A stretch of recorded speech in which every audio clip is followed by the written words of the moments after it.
नाजरीन, इस वक्त हमारे साथ बिजनेसमैन चौधरी शौकत साहब, जो किसी तारफ़ के मुताज नहीं, सियासत के साथ इनका गहरा तल्लक है, चौधरी बरादरान के दरीना साथी भी हैं। और दूसरी तरफ जनाब हमारे साथ सुन्नी इत्तेहाद कौंसिल के चेयरमैन राजा फराज कोकन, इनकी 5 साल के लिए सीट पक्की हो चुकी है।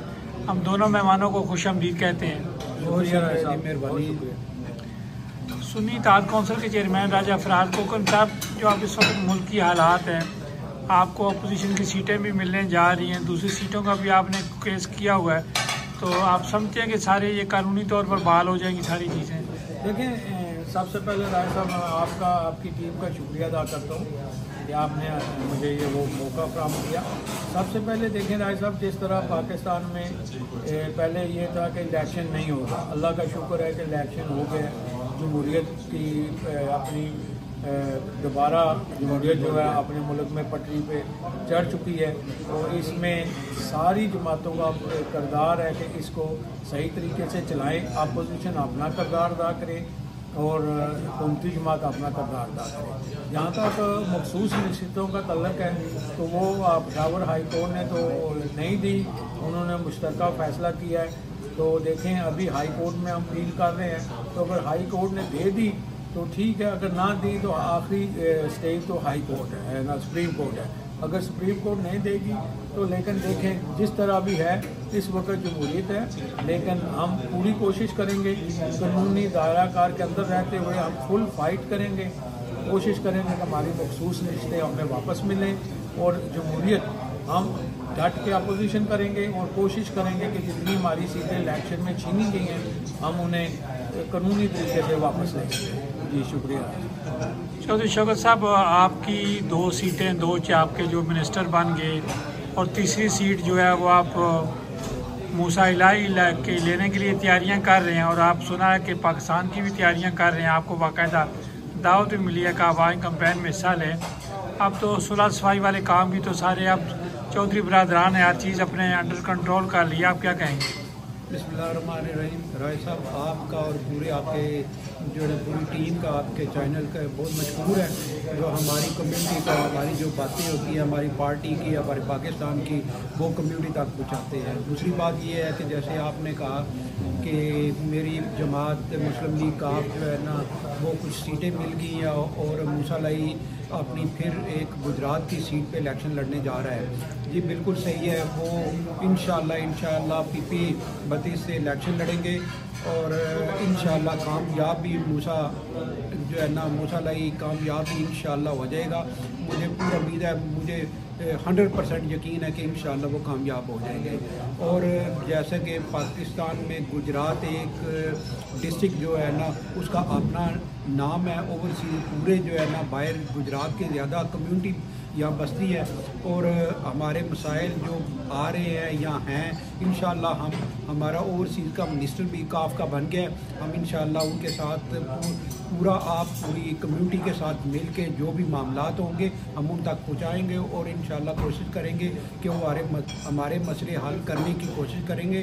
क्योंकि चौधरी शुजा साहब, जैसे आपको पता है, चंद महीने या चंद दिनों के लिए वो उनके हाथ में गवर्नमेंट कमान आई थी, तो उन्होंने हमारी PIA की डेड बॉडी जो है ओवरसीज़ के लिए मुफ्त कर दी थी पूरे यूरोप के लिए, और वो उन्हीं का बेटा है सालिक हुसैन। इंशाल्लाह उसको ये ओवरसीज़ की सीट मिली है, तो इंशाल्लाह मुझे 100% यकीन है कि जो भी हमारे मसाइल, जो कि रियली हमारे मसाइल होंगे, हम उनके गोशगुजार करेंगे और उन पर वो पूरा अमल करके हमारे मसले को हल भी करवाएंगे, और कोशिश करेंगे कि हल करने की जो भी हमारे मसले मसाइल होंगे। तो साहब, आपके साथ सुन्नी इत्तेहाद कौंसिल के चेयरमैन राजा फराज कोकन बैठे हुए हैं, इनको पीपल्स पार्टी ने वेलकम किया, इनको काफ लीग ने वेलकम किया, इनको मुस्लिम लीग के नवाज़ ने वेलकम किया, जितनी भी सियासी जमातें हैं या सोशल सोसाइटीज़ हैं उन्होंने इनको वेलकम किया। क्या बात है कि पाकिस्तान में जो है सुन्नी इत्तेहाद कौंसिल के बारे में क्यों नहीं लोग मुतफिक होते हैं? राजा साहब, जैसे राजा फराज साहब की शख्सियत की आपने बात की, ये देखें ये पिछले इलेक्शन हुए हैं, इलेक्शन की कैंपेन में पूरी इलेक्शन की कैंपेन देख लें तो इन्होंने अपना तरीके इंसाफ के जो है ना पोस्टें लगाते रहे हैं, लोग छोड़ गए थे पोस्टें लगानी। ये वाहिद बंदा है कि जिसकी फेसबुक पे हमेशा उनकी हमायत में पोस्टें लगती रही हैं। अब चूँकि तरीके इंसाफ जम हो गई है सुन्नी इत्तेहाद में और ये उसके चेयरमैन बन गए हैं, तो हम इसको मुबारकबाद भी देते हैं। अब पूरी कम्युनिटी जो कि यहाँ बस रही है, जमातों के सदूर है, ये जो भी है पूरे मुतफिक है राजा फराज से, और ये हम इनको इंशाअल्लाह पूरी हमारी सपोर्ट भी राजा फराज को है। और जिस तरह से जो भी वो अपनी सुन्नी इत्तेहाद कौंसिल के लिए जो भी काम करेगा, हम इंशाअल्लाह जहाँ भी इसको हमारी ज़रूरत पड़ेगी हम इसके साथ खड़े होंगे। इसको हमारी पूरी सपोर्ट है, इंशाअल्लाह हम इस पे पूरा इत्मीनान करते हैं। राय साहब, आप फौजी घराने से आपका ताल्लुक़ है और पिछले दिनों कुछ लोगों ने आपके नाम के साथ या आपकी फेस पर जो फेसबुक पर कुछ वॉल पेपर्स पर आपके लिए कुछ जो आपकी पोस्टें पेश करके लगा दी, नाम आपका यूज़ हुआ, आप क्या कहेंगे?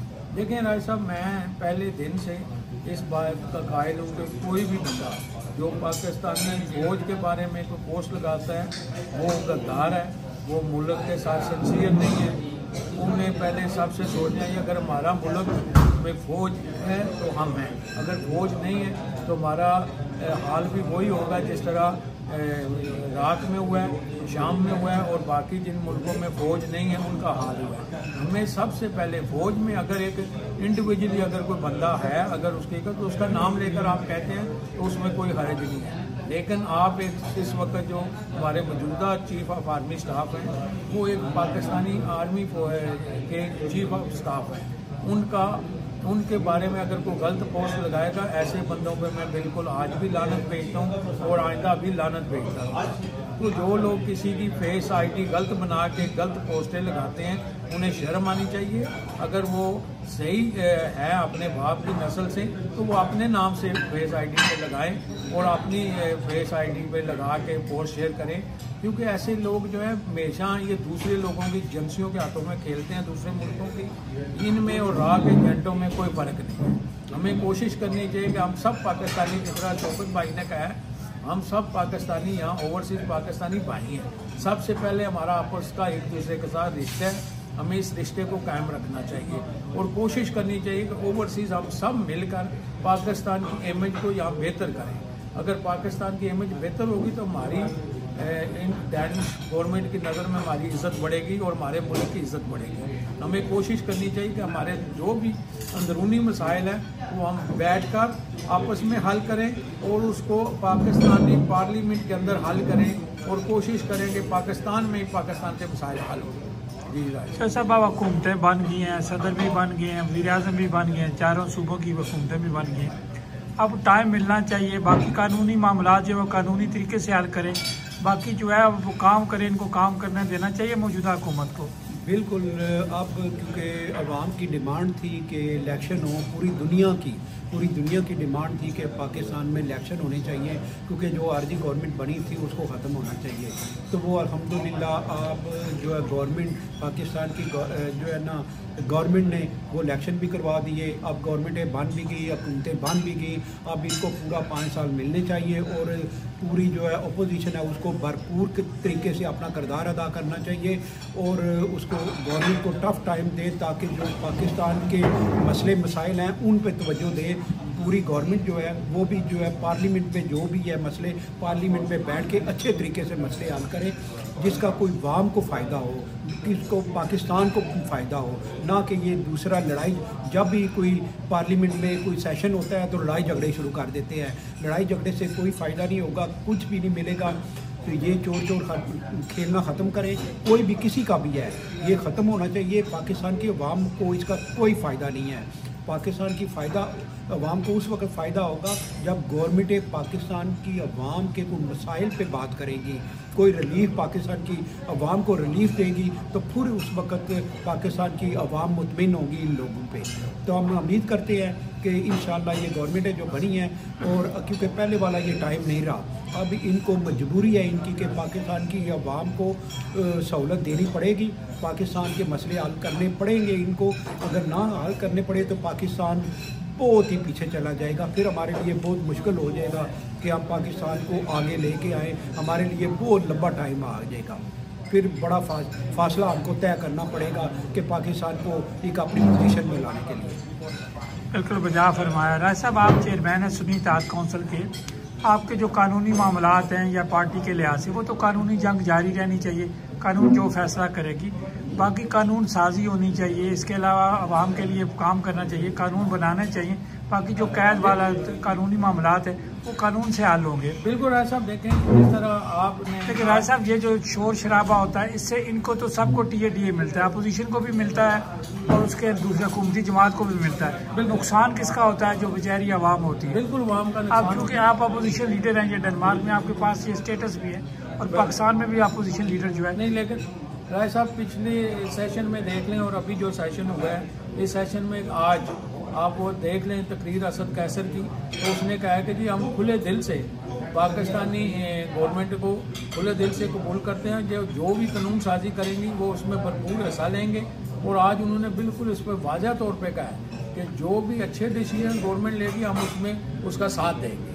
और बाकी उन्होंने कहा है जुडिशल कमीशन बना दें, बाकी मामला अदालत देखेगी, कहाँ धांधली हुई है कहाँ नहीं, ये पाकिस्तान के अंदर बैठकर फैसले होंगे और इंशाल्लाह पाकिस्तानी अपोजिशन और हुकूमत मिलकर मुल्क के लिए अच्छे फैसले करेंगे। हमें इसके लिए दुआ गो रहना चाहिए। तो साहब, आपके ओवरसीज़ के मिनिस्टर आ रहे हैं, बल्कि आ क्या रहे हैं, बन गए हैं, तो उम्मीद करते हैं जिस तरह आपने पहले चौधरी शुजात साहब का जिक्र किया कि PIA यहाँ कोपनहेगन में बहाल होगी, उसी पोजीशन में बहाल होगी। हम समझते हैं कि इंशाल्लाह ये PIA जो है हमारे ओवरसीज़ के मिनिस्टर चौधरी सालिक साहब जो है इनकी क़यादत में ही बहाल हो। हमारी जो है ना हमारी ख्वाहिश भी है और इंशाल्लाह पूरा उम्मीद भी है कि इनके दौर में और इनके टाइम में ये कोशिश करेंगे और मसले मसाइल हल करवाएंगे और PIA को दोबारा ओवरसीज़ के लिए ये यहाँ से चलाएँगे, ओस्लो से और डेनमार्क से। पाकिस्तान जिंदाबाद, पाक फौज जिंदाबाद, पाकिस्तान जिंदाबाद। नाजरीन, ये हमारे दोनों मेहमान थे आज के, और इंशाल्लाह अगली किस्त में फिर ये हमारे साथ होंगे। हमारे साथ रहिएगा।